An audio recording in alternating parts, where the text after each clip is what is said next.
Saúde, estamos de volta com o nosso Saúde e Bem-Estar de hoje, falando sobre transtorno obsessivo compulsivo. No primeiro bloco, a gente teve um psiquiatra aqui, o Dr. Tiago Machado, e agora a gente continua falando sobre esse tema complexo, recheado por preconceitos, tabus. A gente viu com o Dr. Tiago o quadro Mitos e Verdades. A gente viu que tem muitas coisas que a gente entende como são certas, mas que não é bem assim. Então, esse programa vai exaltar a ciência, verificando os fatos, trazendo como valor máximo o respeito à vida, à diversidade e principalmente ao próximo. Então, agora a gente tem a psicóloga, vamos falar com uma psicóloga de uma área importantíssima também para garantir a nossa saúde integral, foco também na saúde mental e para tirar mais dúvidas e esclarecer o universo de tratamentos de transtornos. A gente tem aqui no estúdio a psicóloga do Hospital Felício Roxo, a Larissa Figueiredo. Bem-vinda, Larissa. Tudo bem? Obrigada pelo convite, Fernando. Eu que agradeço a sua presença, nós todos aqui do canal Viver Brasil. A gente estava conversando antes aqui da gravação, falando de uma variedade imensa de possibilidades que as pessoas trazem no dia a dia, na conversa de sempre, falando de manias, falando de superstição. E muitas vezes a gente mistura isso, acha que tudo é toque. Sim, é muito comum, né? No senso comum a gente fala, nossa, a pessoa tem toque, ela vira o chinelo porque acha que vai trazer azar, não dorme com a porta do armário aberta. Isso normalmente são coisas culturais, são crenças culturais que vão sendo passadas para a gente, varia de cultura para cultura, né?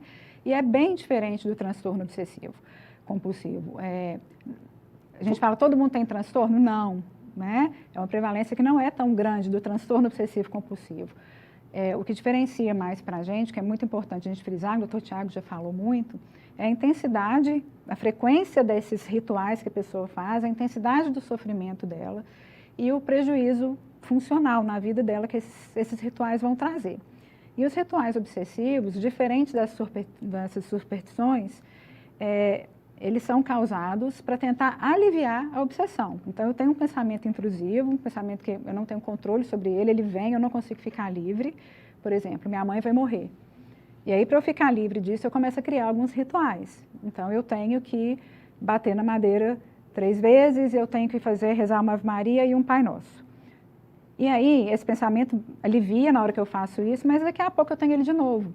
E ele vai se intensificando e, se bobear, eu vou passar o dia inteiro pensando, rezando e batendo na madeira, em detrimento do meu trabalho, da minha vida social, né, das coisas que eu deveria habitualmente estar executando. E como é que a psicoterapia auxilia no tratamento desses problemas, desse tipo de transtorno? O tratamento, ele é multidisciplinar, né, farmacológico e com psicoterapia. A gente trabalha com o que a gente chama de exposição preventiva ao ritual. A gente vai olhar com o paciente, né, o que é que te causa. Primeiro, fazer o diagnóstico, é muito importante ter um diagnóstico que a pessoa tem um transtorno obsessivo compulsivo. E vamos lembrar que esse diagnóstico ele é feito exclusivamente por um profissional da área de saúde, por um psicólogo, por um psiquiatra. Sim. Existem várias formas de diagnóstico pela internet. E aqui fica um alerta muito importante sobre isso. Sim. Existem várias escalas, vários testes, você colocar lá no Google, você vai responder, e aí você pode falar, pronto, tem toque, né? E não, é um diagnóstico clínico que não tem um exame que vai falar você tem ou não tem toque, né? Então, são entrevistas, vamos fazer uma série de perguntas, entender como que é o funcionamento desse paciente, qual que é o prejuízo que ele tem com esses pensamentos obsessivos, né? E traçado o diagnóstico, a gente entendendo que esse paciente tem um diagnóstico de transtorno obsessivo compulsivo, a gente vai começar um tratamento farmacológico psicoterápico, né? Na psicoterapia, essa exposição preventiva aos rituais, eu vou entender qual que é a sua obsessão, né? Eu penso tal coisa, e qual que é o ritual. Então, vamos voltar naquele exemplo. Então, eu pensei que minha mãe vai morrer, eu preciso bater na madeira e eu preciso rezar uma Ave Maria e um Pai Nosso, em silêncio, né? A gente vai trabalhar, primeiro, para você entender que o seu pensamento está desvinculado da ação. Não é porque você pensou que sua mãe vai morrer que necessariamente ela vai morrer ali naquele momento, né? E que não é porque você bateu na madeira e rezou que ela não morreu naquele momento. Muitas vezes os pacientes têm crítica de que o que eles estão fazendo não tem sentido nenhum, mas eles não conseguem ficar livres daquilo. Então, a gente vai trabalhando com esse, modificando essas distorções que o paciente tem e expondo ele a isso. Então, vou falar com ele, então vai, pensa aí que sua mãe vai morrer, mas você não vai fazer esse ritual agora. Ele vai experimentar uma ansiedade muito grande, por isso que esse tratamento tem que ser feito com um profissional, que tem experiência com isso, né? Ele vai experimentar essa ansiedade muito grande, mas à medida que ele for sendo exposto a isso, essa ansiedade tende a diminuir e ele tende a compreender que essa ligação não faz sentido e ele supera, né, a necessidade de fazer esse ritual. Não é mágico, não é fácil, não é com uma sessão, não é num minuto que isso acontece. Isso, inclusive, gera um sofrimento muito grande e que muitas vezes até dificulta a adesão ao tratamento, né? Então, tem que ter um vínculo muito bom com o profissional que está tratando, para que ele possa confiar naquilo que está sendo feito. Porque imagina, eu vou falar, Fernando, pensa que sua mãe vai morrer e aquilo é insuportável para você e eu estou te garantindo que seu ritual não vai...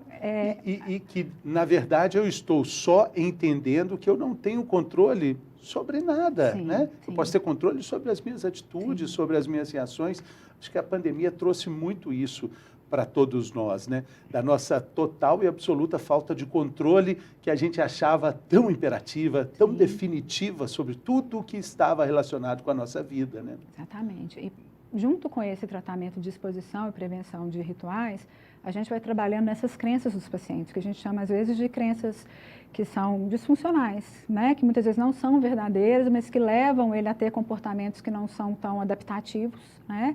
Então, com a terapia cognitivo-comportamental, a gente vai trabalhando tudo isso com o paciente. Então, ao mesmo tempo que a gente vai trabalhando a exposição, né, ao ritual, a gente vai trabalhando essas crenças para que ele consiga mudar a cognição dele, que ele consiga mudar a forma como ele pensa aquilo, a forma como ele enfrenta as situações que acontecem com ele. Ele vai entendendo as emoções dele, ele vai desenhando essas emoções, né? Ele vai entender muitas vezes até o pensamento, né, que a gente fala que está muito ligado o pensamento com o comportamento e com a emoção. As coisas estão muito interligadas, então uma situação, às vezes para mim, eu interpreto como algo que é terrível e a mesma situação para você é corriqueira. Então, a gente vai trabalhar muito isso, o pensamento sobre a situação, né? O pensamento que ele tem sobre aquela situação pode fazer ele experimentar uma emoção ruim e pode fazer ele ter um comportamento que não é adaptativo. Então, a gente vai tentar flexibilizar com ele esse pensamento, ver que tanto que esse pensamento ele realmente é verdade, né? Se não existem outras maneiras de enfrentar aquela situação, para que ele possa mudar a emoção que ele experimenta e também o comportamento que ele tem em frente àquela situação. E como deve ser a relação da família com o tratamento? Porque é algo tão definitivo ali, é tão forte a reação que o paciente pode ter, porque nós estamos falando de coisas que são quase que uma cadeia de sentimentos que são detonadas a partir de um gatilho ali. Como é que a família pode ajudar nisso? O que os familiares precisam entender para, pelo menos, não atrapalhar? Sim, muitas vezes a gente traz a família para perto, né? A gente trabalha com o que a gente chama de psicoeducação, que é esclarecer tanto o paciente quanto a família sobre o transtorno, sobre as características, a prevalência, o tratamento, o que é aquilo, né? Para ele entender o que está acontecendo com ele, para o familiar entender o que está acontecendo, entender que ele não está fazendo aquilo de propósito, porque ele quer irritar, porque ele quer chamar atenção. Não é frescura. Não é frescura, né? E explicar também como será o tratamento, né? Muitas vezes a gente vai contar com a família para ajudar nessa questão da prevenção dos rituais, né? A gente vai trabalhar junto, a gente vai conversar, vai falar, olha, vamos, né? Explicar o que está acontecendo, como que a gente vai tentar evitar que aquele paciente tenha aquele comportamento, qual que será o papel da família nesse momento, né? E ter essa compreensão e ter muita paciência, porque vai ser um momento de sofrimento muito grande para esse paciente, né? Larissa, o Brasil está na lista dos países mais ansiosos do mundo, o Brasil mais tem pessoas com depressão, com diagnóstico de depressão. Como é que é essa relação cultural com relação ao toque? A gente também tem mais pessoas com esse tipo de transtorno do que em outros países? Isso é também catalogado assim dessa forma? Não, eu acho que não é diferente do restante do mundo, não, né? E é aquilo que a gente falou, assim, o toque, ele tem uma prevalência muito baixa, acho que é 1 ou 2% da população que tem o transtorno obsessivo compulsivo. A maioria que a gente fala que tem toque, muitas vezes, tem traços obsessivos, traços compulsivos, e não necessariamente o transtorno obsessivo compulsivo. né? Existem vários transtornos na psicologia, né? Sim. O alimentar, né? Existem outras formas de ter o transtorno, mas a gente está entendendo que o toque tem o transtorno e tem a obsessão ali, né? A repetição, a sequência de repetições aí que atrapalha o dia a dia do indivíduo. O transtorno, para a gente falar que é um transtorno, é exatamente isso. É a frequência, a intensidade, o sofrimento, né? O tanto que isso fica repetitivo, o tanto que isso é intenso para esse paciente, né? O que é diferente desses traços que nós temos, né? De conferir as coisas, nossa, acho que eu não fechei a porta, acho que eu não liguei o alarme do carro, deixa eu voltar. Isso não necessariamente caracteriza o transtorno, são traços. Sim, né? A gente está dizendo que o componente que faz toda a diferença nisso aí, tudo, de ser um proselitismo, de ser uma pequena mania, uma grande mania, é o envolvimento do sofrimento nesse processo. Né?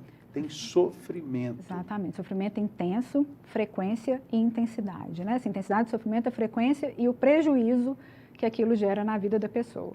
Agora, é o seguinte, dá para a gente entender que as pessoas com o toque, com esse sofrimento permeado aí nas relações sociais, elas não devem se isolar, não é? Como é que elas estão integradas no tratamento à sociedade, à vida de todo dia? Porque quando se percebe essa alteração de comportamento, o mais natural seria falar, então eu nem vou conviver com as pessoas, porque eu estou toda hora fazendo o nome da cruz, eu estou toda hora batendo na madeira 3 vezes, ou eu estou toda hora fazendo outras coisas das mais variadas possíveis, né? Sim. Deve ser difícil a convivência. Sim. E quando chega num caso que já está com uma intensidade muito forte, o isolamento é comum, porque ele não tem nem energia para poder viver a vida social, o trabalho, porque ele está o tempo inteiro ocupado na execução dos seus rituais. Então, ele não consegue, é um prejuízo muito grande. A gente tem intensidades diferentes, né, do toque. Normalmente, o começo não é insidioso, a pessoa não começa com essa forma grave, mas ele vai evoluindo, ele pode evoluir, né, para essa forma mais grave, que vai gerar um prejuízo total, que essa pessoa muitas vezes não vai conseguir trabalhar, não vai conseguir ter uma vida afetiva, não vai conseguir ter uma vida social. Né? Sim, então, sim. O tratamento é muito importante para que com a remissão dos sintomas, com a melhora clínica, ele possa se reintegrar, que ele possa fazer o que é importante para ele. Você falou de um tratamento multidisciplinar, e isso também envolve o trabalho do psiquiatra, né? Colocando ali medicamentos. Né? Em algum momento ele deve ser suspenso, o medicamento deve ser suspenso quando o paciente está durante a psicoterapia, durante o trabalho da terapia cognitiva, por exemplo? No caso, primeiro que o psicólogo jamais vai suspender medicação. A gente sempre vai discutir com o psiquiatra que está acompanhando, então por isso que é um trabalho, precisa estar muito próximo. Mesmo porque você está participando de um programa com um psiquiatra e vocês estão em Não, harmonia aqui. Isso é fato, né? É, assim, até mesmo questão ética. O psicólogo não prescreve nem água com açúcar, tá? Então, assim, jamais a gente vai dizer que precisa interromper a medicação. Normalmente, por se tratar de uma doença crônica, a medicação, ela é aí por muito tempo, às vezes para o resto da vida, muitas vezes para o resto da vida. Mas o psicólogo precisa saber o que está acontecendo, né? Precisa. Existem algumas etapas, às vezes, até, por exemplo, com fobias específicas, que a gente vai fazer um tratamento também de exposição ao paciente ao que ele tem fobia para ele melhorar, que a gente vai ter que discutir com o psiquiatra, porque determinadas medicações não ajudam a gente nessa desensibilização que a gente faz com o paciente. Então, a gente vai conversar com o psiquiatra, vai entender o que é possível fazer naquele momento, se é possível fazer algum ajuste para que a gente possa usar uma técnica que não pode ter interferência de uma classe de remédio específica. Claro, tá? claro. Então, assim, mas suspender em função da psicoterapia, não. Às vezes pode até indicar o psiquiatra, né? Para que outros componentes possam ajudar. Né? Assim, diagnóstico de transtorno obsessivo compulsivo, encaminhamento para o psiquiatra é certo, né? Porque as maiores evidências que a gente tem de remissão de sintoma é da junção de psicoterapia com tratamento farmacológico. E mais, né? Um preparador físico, acho que deve ser fantástico aí para trabalhar atividade física, né? Para colocar hormônios legais no corpo funcionando a favor. Se isso faz sentido para o paciente, atividade física é bom para todo mundo, né? Mas tem que fazer sentido na vida daquele paciente em questão. Cada um é uma história. Então, assim, tem uns que podem encontrar atividade física como algo que vai ser extremamente benéfico, outros vão encontrar música, outros vão encontrar diversas atividades, Sim, né? sim. Mas aí vai muito da particularidade de cada um. Na sua opinião, quais são os fatores assim, simbólicos de um repertório emocional na vida do paciente que podem desencadear o toque? A gente pode falar disso particularmente, assim, existe algo que sirva para mais pessoas ou cada caso, de novo, vai ser um caso? Cada caso vai ser um caso. A gente não tem uma relação causal definitiva. Assim, acontece isso, o paciente vai desenvolver o toque, ele é multifatorial, né? O doutor Fernando explicou questão genética, ambiental, social, né? Então, não existe uma coisa que vai ser um fator desencadeante. Vai depender de cada paciente, de como ele experimenta, né? As relações dele, os recursos que ele tem para enfrentar as coisas que acontecem ao longo da vida, como ele lida com as emoções, né? E eu acho que é importante a gente falar porque algumas coisas parecem, assim, na visão de quem está fora, parece que pode ser cômico, né? Pode ser engraçado, a pessoa pode parecer que tem algo divertido ali, prosaico, nessas reações repetidas ali, né? Qual a orientação para as pessoas que estão próximas de alguém com esses problemas? Com o doutor Tiago eu falei de, por exemplo, alguém que fica esperando um carro de uma determinada cor passar tantas vezes naquela rua. Mas, poxa, aí tem um amigo que fala, não é possível que você está de novo esperando os carros coloridos passarem aí. Pois é, por isso que a psicoeducação é muito importante, e é muito importante a gente estar aqui falando sobre isso, para quem tiver alguém com toque por perto, conseguir agir de uma forma mais empática e acolhedora. Então, não é isso, nossa, não é possível que de novo você está esperando os carros passar. E talvez mudar, né? Nossa, eu entendo que isso te traz um sofrimento muito grande. Será que a gente não poderia procurar algum tipo de ajuda? Eu já vi que tem tratamento, que existe boa remissão de sintoma, que existe, né, que você pode ter uma vida com menos sofrimento em relação a isso. Eu sei que você não controla, que não depende de você, mas eu estou vendo que está te trazendo prejuízos. Sim, então, em vez de acusar, de fazer piada, eu acho que é acolher e de dividir o conhecimento em relação a isso. Mesmo porque você falou um dado aqui importantíssimo, que demora muito tempo para um paciente com toque entender o problema e procurar ajuda. Isso, normalmente são 7 anos, do início dos primeiros sintomas até ele de fato chegar até um profissional. Isso também acontece muito porque a gente tem ainda um estigma com a saúde mental muito grande, né, Fernando? Então, não vou, psicólogo e psiquiatra é coisa de gente louca, eu não sou louco, eu não preciso disso, eu tenho controle, né? Eu faço isso só 2 vezes por dia, né? Às vezes nega para ele mesmo o prejuízo que aquilo está causando. Porque aí nós estamos falando de 7 anos de sofrimento. De 7 anos de sofrimento. De problemas ali. E muitas vezes esses discursos, né? Não é possível que você está fazendo isso de novo. Pelo amor de Deus, pare, isso é frescura. A pessoa entende que é a fraqueza dela, que ela que tem que ser forte, ela tem que dar conta daquilo, que aquilo é bobagem, que ela que precisa, né, fazer um trabalho de melhorar e não entende que é um transtorno, que é uma doença e que precisa ser tratada. Né? Sim. Agora, acontece o contrário também, pessoas que chegam ao consultório achando que tem um problema, que tem o toque, e aí você dá a boa notícia. Não, isso é mania, isso é superstição. Sim, sim. Hoje a gente, com o acesso que a gente tem à informação, é muito comum os pacientes já chegarem com os diagnósticos, com as medicações que eles querem tomar, né? E aí a gente vai fazer esse trabalho de psicoeducação, vai entender a história do paciente, vai conversar com ele sobre isso, vai dar para ele um diagnóstico correto, se é que tem algum diagnóstico, né? Ou vai dizer para ele, não, isso são traços obsessivos, né? Mas se eles estão te incomodando, a gente pode sim trabalhar sobre isso e melhorar em relação a isso. Porque você investiga também o que levou o paciente a desenvolver os sintomas do toque. Por exemplo, uma situação que você citou, pessoa que tem medo da mãe morrer. E aí, por causa desse pensamento, ele vai ter uma série de atitudes para que a mãe não morra, como se ele tivesse esse poder, né? Sim. Agora, quando você investiga o que levou o paciente a ter esses problemas, você encontra alguns pontos em comum, assim? Tem coisas mais correlacionadas? Normalmente são as crenças que a gente tem, que a gente chama de crenças nucleares, normalmente elas estão ligadas, né? As coisas que a gente sente de desvalor, de desamparo, de desamor, né? Descontrole, assim... Normalmente as crenças estão ligadas a essas 3. Então vamos falar delas. Quais são?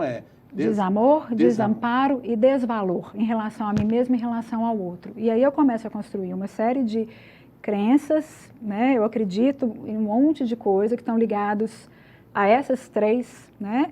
E aí eu vou desenvolvendo pensamentos e comportamentos e emoções baseadas nessas crenças. Então, a terapia cognitivo-comportamental vai ajudar o paciente a entender essa crença, entender se ela realmente é verdadeira, quão verdadeira ela é, né? E o que é possível fazer frente a isso. Né? O que a pandemia trouxe de complicação nesse bojo aí, nessa tríade aí que você acabou de dizer?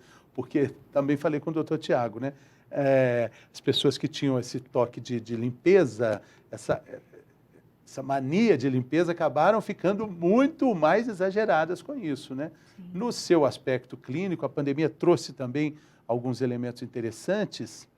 A pandemia aumentou, né? Assim, a gente percebe um aumento da procura pelo profissional de saúde mental, né? Com um sofrimento maior, muitas vezes causado pelas perdas que aconteceram, pela pandemia em si, pelo isolamento, muitas vezes com perdas financeiras, com perdas de pessoas queridas, né? E você falou uma coisa interessante, né? Essa falta de controle que você achava que tinha sobre o seu emprego, sim, sobre os seus recursos, toda, né? Sobre a vida, sobre a sua rotina, né? Sim. Sobre seus amigos, sobre seus familiares, a relação que você teria e a intensidade que você teria essa relação, né? Exatamente. E de repente tudo muda, você não tem controle de nada.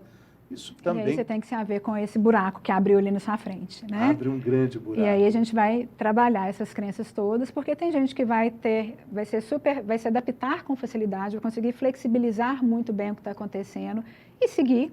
Tem gente que vai ter um pouco mais de dificuldade, vai ter gente que vai ter enorme dificuldade, né? Em se readaptar e em seguir. A gente vai trabalhar tentando ajudar que essa pessoa volte a ficar funcional frente à realidade que está imposta para a gente agora. Quando a gente fala de toque, de pessoas que têm crises que possam ser atenuadas, elas podem voltar com outros motivos, com outras razões, ou uma vez curada, ela está estabelecida? Claro, entendendo que é uma doença crônica. A gente não fala de cura, a gente fala de remissão de sintoma, né?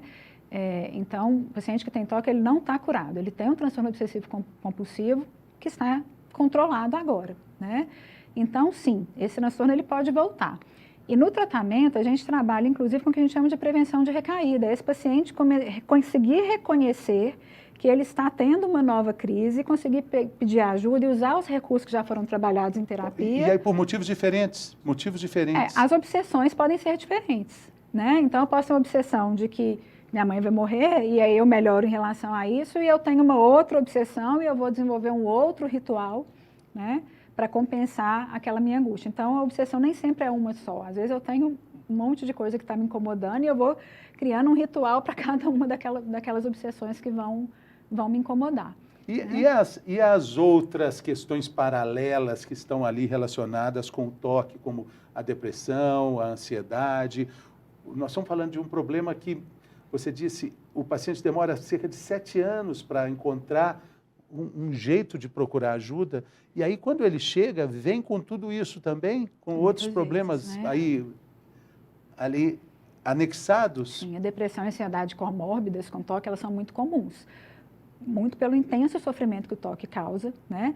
Então, imagina a ansiedade, você está pensando que o seu pensamento vai causar a morte da sua mãe. Que é real. É real, e aquele pensamento para ele tem um valor de, assim, o doutor Fernando falou, o pensamento é equivalente à ação. Então, eu estou pensando que se eu não fizesse, minha mãe vai morrer por minha culpa. Então, o sofrimento é igual, né, da ação.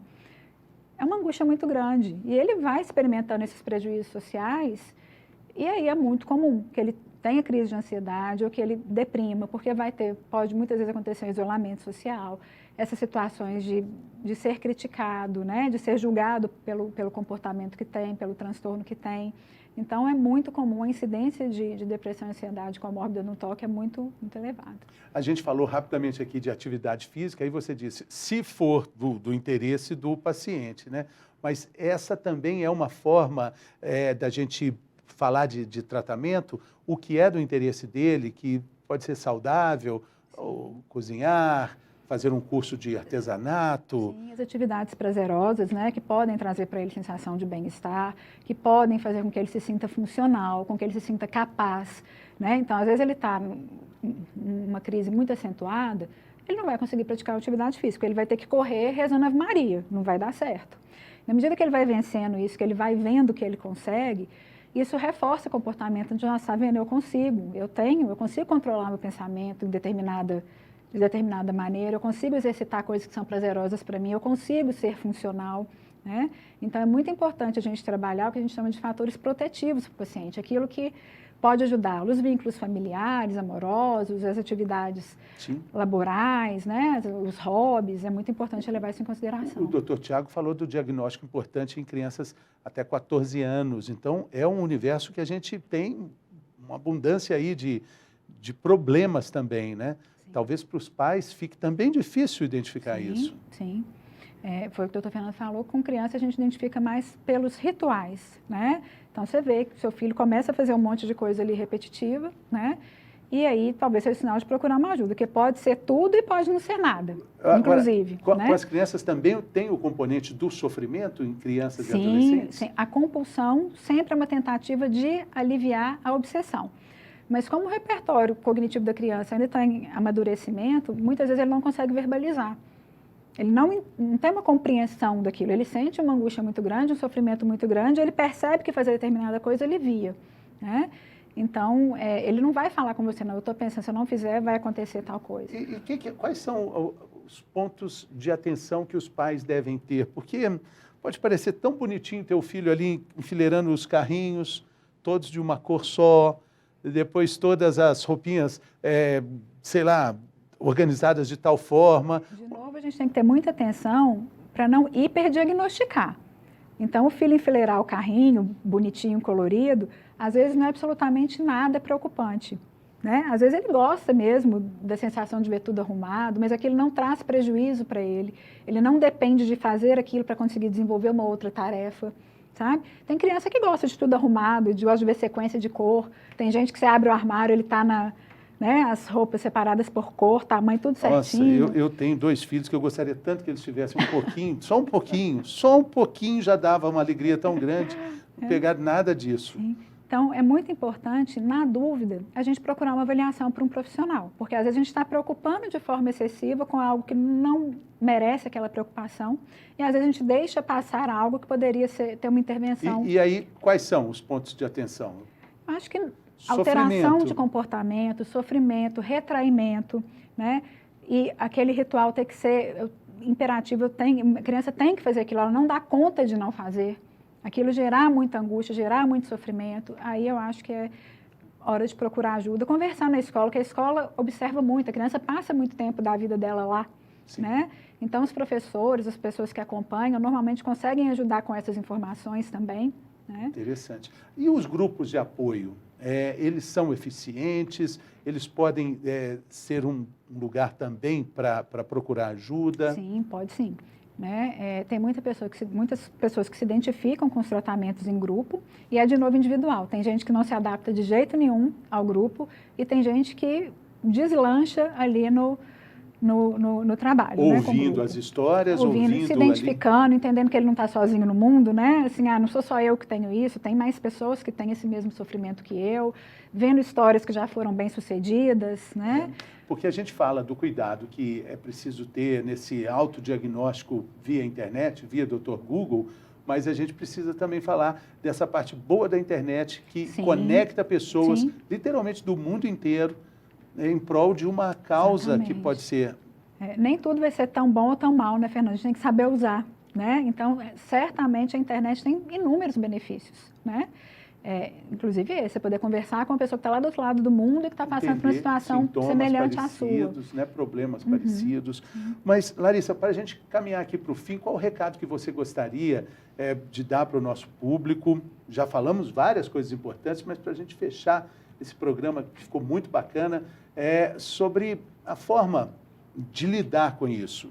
O que as pessoas precisam entender, não só quem tem, a gente já viu que demora tanto tempo para começar a tratar, e para quem está perto de pessoas que sofrem com o toque.